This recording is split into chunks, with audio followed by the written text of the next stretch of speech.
तुकाराम महाराज म्हणतात की तुम्ही साधूपणाचा देखावा कशाला बरे करता, म्हणजे जो खोटा आहे ते ओळखू येणारच आहे. म्हणून काय म्हणतात, खोट्याचा विकरा येते नव्हे काच हिरा.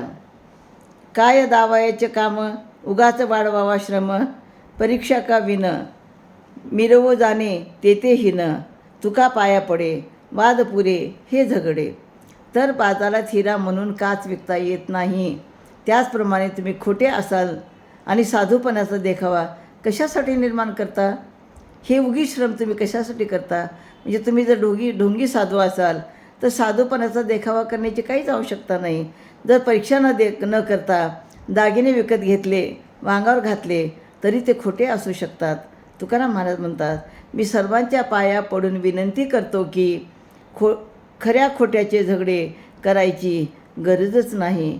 आणि म्हणून या ठिकाणी सांगतात की तुम्ही तुमच्या जीवनामध्ये, म्हणजे तुमच्या जीवनामध्ये खऱ्या खोट्याचे मध्ये न पडता तुम्ही विठ्ठलाचं नामस्मरण करा, हरीचं चिंतन करा, असे या ठिकाणी सांगतात. रामकृष्ण हरी.